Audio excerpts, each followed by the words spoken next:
بھائی جس طریقے کی یہ دونوں بہن بھائی اس تقریریں کرتے ہیں نا، مجھے یقین کرو مجھے ایسا لگتا ہے، پتہ نہیں میں یہ بات ذاتی طور پہ دعوے سے ویسے کہہ سکتا ہوں کہ میرا یہ خیال ہے کہ آدھی سے زیادہ تقریر ان دونوں بہن بھائیوں کو شاید سمجھ میں بھی نہیں آتی ہو کیا بول رہے ہوتے ہیں۔ الفاظ اپنی معنویت کھو چکے ہیں۔ یہ جو الفاظوں کی ادائیگی کرتے ہیں، پچھلے دنوں میں ان کے بھائی بلاول بھٹو صاحب نے اسپیچ کی کہ بھائی کہاں ہیں شاہراہ الطاف حسین۔ بھائی اگر آپ کو معلومات نہیں ہے، آپ کو اتنی سمجھ بوجھ علم نہیں ہے، حالانکہ آپ ماڈرن ہسٹری اور پولیٹکس کے اندر آپ ماسٹر ہو، چلو آپ کو نہیں پتہ تو آپ یار اپنے ابو جی سے پوچھ لو، وہ دنیا سے جھوٹ بولتے ہیں، آپ سے جھوٹ تھوڑی بولیں گے،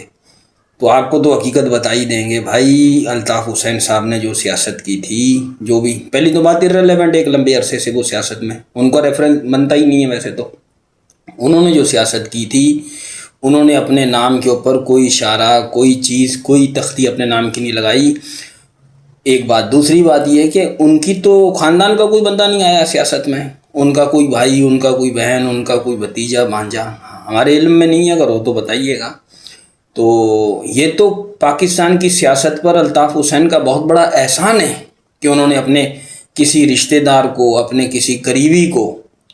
یعنی کہ کبھی انٹروڈیوس نہیں کروایا سیاست میں۔ ہماری معلومات میں کم علمی کے اندر نہیں ہے، بہرحال ہماری محدود علم کے اندر ایسی بات کوئی کہ انہوں نے تعارف کروایا ہو، متعارف کروایا ہو، لانچ کیا ہو اپنا کوئی گھر کا بندہ۔ تو یہ تو پوری ایک خاندانی پارٹی ہے، بہرحال پوری فیملی ایک ہی۔ پھر وہ قوم کے پیسے، قوم کے ٹیکس کے پیسوں سے اپنے علاقوں کے نام رکھنا، وہ فلانا آباد اور یہ آباد فلانی شاہراہ۔ بھائی یہ جو آپ نے شاہراہ بنوائی تھی، یہ کوئی آپ نے جو ہے اپنی فیملی کی وراثت میں سے کوئی 2-4 ہزار ایکڑ زمین بیچ کر بنوائی تھی کیا کہ یہ آپ کے بھٹو فیملی کے نام کے اوپر ہے؟ قوم کا پیسہ تھا، قوم کے نام پر ہونا چاہیے تھا جو بھی تھا۔ باقی جنگ شروع کریں گے، امن چاہو گے امن ہوگا، ابے بھائی تمہارے ہاتھ میں ہے کیا جنگ شروع کرنا؟ آپ ہو کیا جو جنگ شروع کرنے والے ہیں؟ اور جو ختم کرنے والے لوگ ہیں وہ they are very powerful people, تو ان کو پتہ انہوں نے کیا کرنا ہے، وہ آپ سے پوچھ کے کریں گے جنگ، آپ نے